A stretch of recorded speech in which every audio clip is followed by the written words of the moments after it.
Bonjour Olivia, pouvez-vous vous présenter s'il vous plaît? Bonjour, je m'appelle Olivia Elkaïm, je suis journaliste et romancière et j'anime plusieurs fois par an des ateliers à l'école Les Mots sur différentes thématiques qui me tiennent à cœur. Et quand avez-vous commencé à écrire? Alors j'ai commencé, la réponse peut se faire en plusieurs étapes. En fait, j'ai commencé à écrire quand j'étais toute petite, quand j'avais 7-8 ans. Mais on ne peut pas dire que c'était de l'écriture, disons, romanesque et j'allais dire presque, entre guillemets, professionnelle. Mais en tout cas, j'avais besoin de transformer le réel quand j'étais petite à travers les mots et dans l'écriture. Et donc, j'avais des petits cahiers dans lesquels, au début, je pensais que écrire, c'était recopier un livre sur la littérature et la mythologie gréco-romaine. Bon, voilà, j'ai vite compris que ça c'était du plagiat et que écrire c'était évidemment voilà, quelque chose qui partait d'une originalité, d'une pensée originale, d'un ressenti original pour le transformer dans un texte voilà, de création littéraire. Après, j'ai beaucoup écrit à l'adolescence, j'ai beaucoup écrit des poèmes, des textes qui sont très mauvais, que j'ai gardés dans un bac qui est caché chez moi. Et puis, donc je pense que je me suis fait la main comme ça. Et, euh, et j'ai commencé à écrire pour être lue. Je pense que c'est concomitant avec le moment où je deviens journaliste. Parce que quand on est journaliste, on écrit pour être lu, même si c'est pas du tout le même type d'écriture. Et, euh, et je pense que ouais, à 25-26 ans, j'ai commencé à me dire que je pouvais écrire des romans qui étaient destinés à un public, à un lectorat. Et en fait, la position dans laquelle on est quand on écrit pour quelqu'un, pour un lecteur, et la position dans laquelle on est quand on écrit que pour ça n'est pas du tout la même. Parce que ça nécessite de réfléchir à une dramaturgie, à quelque chose qui emporte le lecteur. Et je sais qu'un truc qui m'a pas mal aidé, qui m'a pas mal guidé, c'est qu'est-ce que moi j'aime lire. Et à partir de cette idée-là, écrire ce que moi j'aime lire, ou proposer au lecteur ce que moi j'aime lire. Voilà. Et ça m'a beaucoup aidé voilà, dans l'architecture de mes romans. Alors, une petite question maintenant pour apprendre à mieux vous connaître. Quel est l'oiseau que vous préférez? Alors, je vais répondre le goéland, parce que, en fait, il a un cri, un chant, ou c'est un cri plutôt, qui est à la fois angoissant, enfin, qui peut apparaître angoissant, et qui, moi, me rappelle des rivages qui me plaisent beaucoup, et notamment la Bretagne et Belle-Île-en-Mer, où j'aime énormément me réfugier. Donc, pour moi, c'est très, voilà, c'est un cri, un chant très, très lié à la mer et à la présence de la mer. Et voilà, donc j'adore vraiment cet oiseau. Et alors, qu'est-ce que vous aimez dans l'idée d'animer un atelier? Alors, au départ, je ne savais pas si je serais capable d'animer un atelier. En fait, quand j'ai rencontré Alexandre et Élise en 2017 et qu'ils m'ont raconté un peu le projet de l'école, j'étais très dubitative sur ma capacité à animer et à transmettre quelque chose sur l'écriture. Alors, sur l'écriture journalistique, ça, je pense que je peux le faire parce que c'est une écriture très professionnelle. Mais, euh, mais sur l'écriture romanesque, j'avais un peu l'idée qu'il y a une part de don et que c'est très difficile enfin, de transmettre. Et en fait, bon, je me suis essayée à un atelier qui était le tout premier atelier sur les émotions.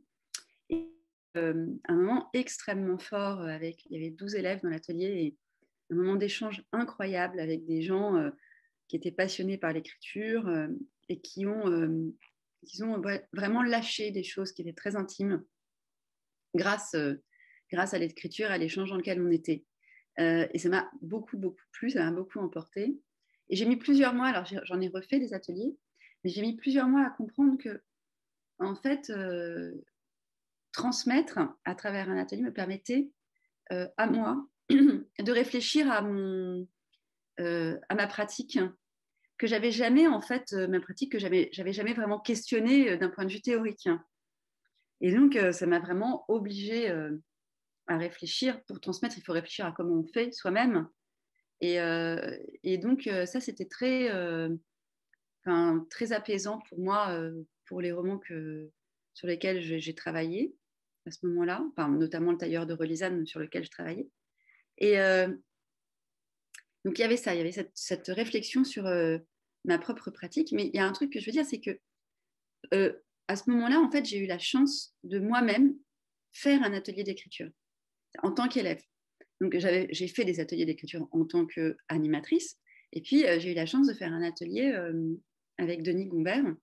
Et donc de voir comment un autre écrivain animait ses propres ateliers. Et du coup, ça m'a permis de dire quelque chose à mes élèves, c'est que moi, je ne détiens pas la vérité.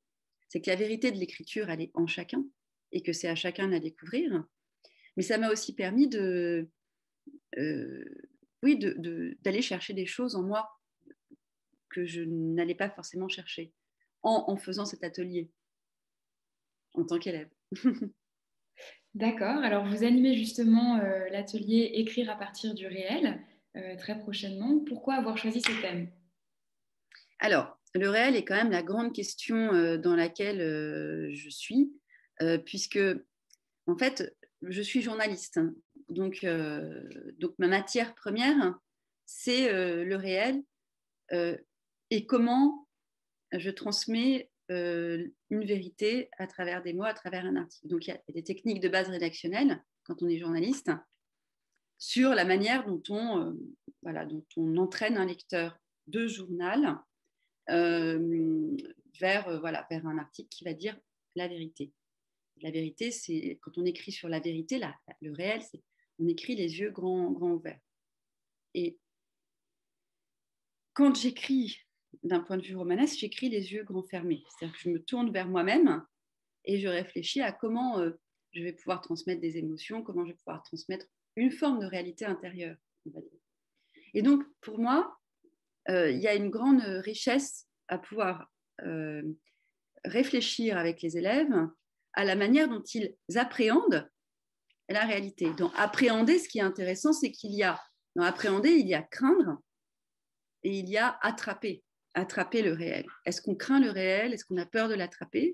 Ou est-ce qu'au contraire, on s'en imbibe comme quelque chose d'extrêmement riche pour en faire une matière romanesque? Comment se présentera l'atelier? Alors, mes ateliers sont souvent structurés un peu de la même manière, c'est-à-dire que sur le réel, l'idée c'est quand même d'aller attraper quelque chose à l'extérieur de l'école, à l'extérieur de chez soi. Donc ça peut être un dialogue entendu dans la rue, ça peut être une scène, ça peut être n'importe quoi d'observer à l'extérieur. Donc en général, il y a toujours un moment où j'envoie mes élèves à l'extérieur. Les participants de mes ateliers, où j'envoie les participants de mes ateliers à l'extérieur. Il y a toujours un moment où on travaille à partir d'un article de presse qu'on va transformer avec je vais donner une consigne sur un article, une contrainte narrative qui va permettre aux élèves de travailler à partir d'une réalité concrète racontée dans un article de presse. Alors ça, c'est deux pistes. Aller à l'extérieur et travailler à partir d'un article de presse. Et puis, à travers la contrainte du réel, je vais aider les élèves à travailler un incipit. Donc, qu'est-ce que c'est qu'un incipit? Comment on ouvre un roman? Comment on y insère des dialogues? Comment on fait rebondir le récit, etc., etc. D'accord. Alors, vous nous avez donné deux exemples d'exercices que vous aimez donner en atelier. Est-ce qu'il y en a un troisième dont vous pourriez nous parler? Oui, il y a un exercice que j'aime beaucoup donner. C'est imaginer une scène à partir d'une porte fermée. Ça, c'est vraiment ça, c'est vraiment un truc. Bon, en plus, je l'ai appliqué dans mon roman Le tailleur de Relisane, qui commence par une porte fermée. En fait, c'est mon grand-père qui est derrière une porte fermée. Et qu'est-ce qui va se passer s'il ouvre la porte? Si la porte s'ouvre, est-ce qu'on défonce la porte? Est-ce que la porte reste fermée? Est-ce qu'on l'ouvre? Est-ce qu'on l'entrebâille? Etc., etc. Et en fait, avec une porte, il peut se passer plein de choses. Mais c'est un exemple. C'est-à-dire que ça peut être aussi imaginer une femme qui passe une porte et vous êtes de dos et vous sentez son parfum. Et qu'est-ce qui se passe? C'est un parfum qui vous rappelle quelque chose. Quoi? Est-ce que ça vous rappelle votre mère? Est-ce que ça vous rappelle une femme aimée, disparue? Est-ce que ça rappelle votre pire ennemi? Enfin voilà, on peut imaginer plein de choses. L'idée, c'est quand même de stimuler l'imagination, qui est comme un muscle, pour arriver à une épaisseur narrative. Au revoir Olivia, merci beaucoup pour cette vidéo et on vous retrouve très prochainement dans votre atelier Écrire à partir du réel. Merci beaucoup. Merci.